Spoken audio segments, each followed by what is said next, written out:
All right, we'll just start that. Hi, everyone. How are you doing? Everyone a little bit drunk?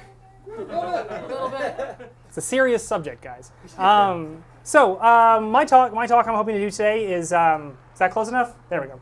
Is basically why should developers learn DevOps? So a few things to start with. First thing, who am I? My name is Ben Hare. I'm a lead software developer for Think Research. I've been doing React, Railsy stuff for a few years. I was a hardware developer once upon a time. Notably, what I am not is a DevOps engineer, or an ops engineer, or anything like that. So I'm one of you. That being said, are there any DevOps engineers here? Good. I may speak freely. Why did I want to do this talk? Well, I wanted to do the talk because I have a good friend of mine who's a DevOps, and I've seen some of the hell they go through. And I want to try to bring some of what I've seen about it and about the industry, how they treat them, to everyone else here. Also, just note, this talk is not going to teach you how to DevOps. I only have 10 minutes. First thing, what is it? We got some things up here. Is it like developers and operations? Is it just a culture? Just using images because that's cool and Dockerizing things? Not really. So what is it then? Well, first of all, a small little history lesson about where it came from.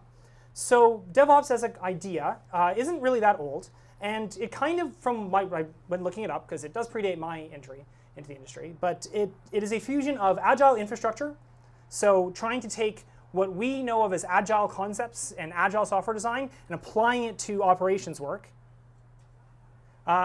Also, I was inspired by Stack Overflow's April Fool's Day, so you have some fun wipes.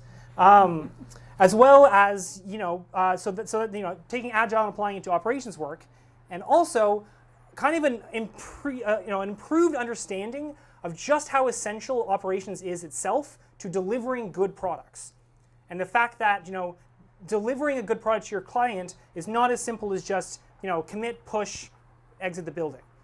But what even is it? So traditionally, and I'm using these terms kind of judiciously, we've thought of developers as the makers, and we thought of the operations people as the maintainers, shall we say. That is a really bad way that we've kind of viewed this. It's harmed in my opinion, and in what I'm reading, it's harmed our industry in large ways. It makes it so that devs only care that something works on my machine. And it's made so like devs are like, well, it worked for me. How come it isn't working in Ireland? Because of other reasons. But it's also made it so that operations sometimes they're like, well, I got the server up. It's good. Let's just leave it and never touch it again, and it will work. Neither of those things are good, and both of them together have caused a fundamental divide in our industry, where it gets formed this, like, at least from what I've seen, this division of different sides, where each side is viewing the other as the reason why stuff's not getting done, instead of viewing it from the fact that we all are on the same side here, and that we have the same concern, which is that our particular idea or our product or our business succeeds, which is the more important part. Okay, but still, into what do I think DevOps is? So that's a definition I got from someone, which I'm fond of. It's principle of developers and operations people working together from the beginning, through the planning process, and then all the way through the end of it, and involving everyone together. And for the definitions of this definition, it's not like developers means web developers, but maybe it means designers and such, and all the people usually associated with an agile process. And operations means not just the actual like sysadmins, but network specialists, whoever. But the idea that you get everyone together from the beginning to plan and build it as a group, instead of closing off that instead of like building that loop outside of all the people that will be needed when you go to production to make the thing work.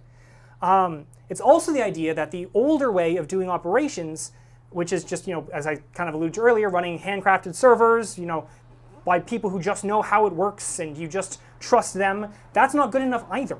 And that we can bring coding concepts like testing and code quality and even product management into the operations realm itself. There were some fundamental books on this from back in the day that brought this about.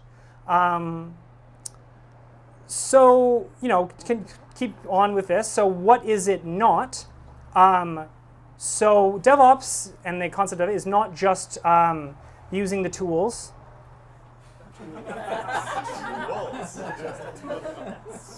That didn't translate well from my. Oh well, we'll see how the other ones did. Oh well, just like for instance, just using Docker or Kubernetes doesn't mean you're embracing DevOps. Also, okay, good.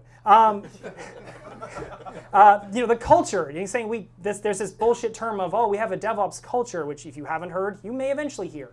It's not this bullshit term. It's a bullshit term if it's not backed up by actually doing it, which cannot happen.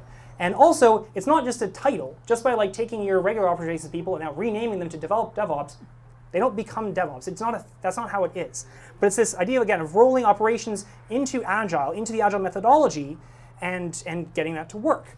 But a problem that we have in the industry, that went louder, is that we've kind of, in my opinion, and it missed the point a little bit, where we've taken, we said this sounds great. I'm going to find someone and pay them to do it for me, and hire DevOps engineers, and then put them in a corner, and then treat them like operations again, and which isn't sustainable, and again is kind of missing the point of rolling it into how we should be developing products from the beginning. So to that effect, hopefully I've covered kind of what DevOps is, and maybe a little bit about why you'd like it, but you're just a dev. Why should you care? So first of all, many companies are moving towards this method. So if you don't feel like this is something you should learn how to do, you will fall behind. I think is fair to say. And as people who had a polyglot developer talk, we generally like to work on all kinds of different things. And so this is something that will be would be getting good with these toolings, with this ID methodology, and bringing it to your companies and teams is will be only a help to your toolkit of things you can do, to sell yourself as a good developer or a good operations person or a good whatever you are. And I kind of also just it helps with as you're trying to build products, you're able to do all of the things that are needed. You're not trying to either yourself or as a team, you don't need to rely on somebody else necessarily to do what are becoming much more fundamental things to be able to do.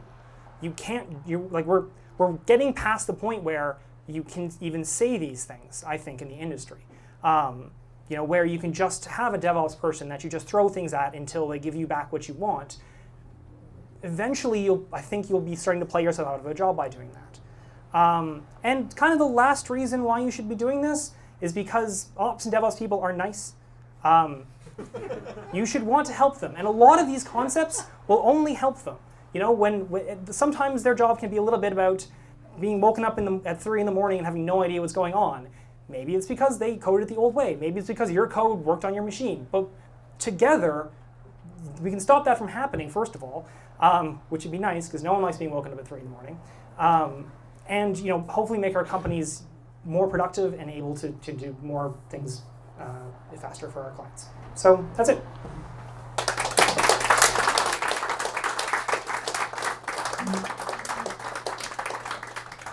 Any questions? Before you ask me questions, again, I'm not a DevOps person. If you ask me my favorite tool for something, I will tell you it, and then don't trust it. So, any questions? Hi, yes, Chang. If I say I'm convinced and I want to, what's the next thing I should do after this talk? So, the next thing you should do, there's good books about this, the Classical Phoenix Project, and then the DevOps Handbook as well, that will help you understand a bit about where this methodology came from. And also then learning some of the tools that I was kind of pointing out before. Getting good at them, and then figuring out how you can take those into your toolkit. Now I'm saying that because I know that your team is smaller. For larger companies, if you're trying to bring this to your team, let's say, again, if you're at a company that has separated teams, trying to involve them earlier, making sure you ask them, hey, will I need your help with this thing earlier than rather at the end, just trying to get it up somewhere, would be what I would suggest you should do. Any questions? Yes, Zach. Yeah, so I'm curious. So so I'm a developer. On our team, we have a kind of DevOps focused person. I'm wondering if you have any tips for how I would kind of make their life a little bit more comfortable, right? Like, is there anything, like, say we have some sort of Sure. outage or some sort of like really terrible situation, like, is there something I should do beyond like jumping in and actually fixing things for them that would help? Sure. So that's, first of all, having some talent at that is a great start. If you can, definitely first aspect of it. But it's not just about, like, at the end of the day fixing it when something's broken. Right. It's being able to, like, make sure that they're involved in the planning, in the project planning, and making sure their time is well accounted for. That's Right. important, right? So I'm not sure what type of, if you use agile development or something, but whenever people are saying, I have this idea, and we're always like, damn it, sales, why'd you do that to us? Well, it can feel a little bit the same way with operations sometimes if you don't do it right. And so involving them earlier, the way that you would hope that sales asks you whether or not we can build something, converting that down. I don't know if anyone else has that. I have that. Any other questions? No? Well, thank you very much. I can finally have a drink.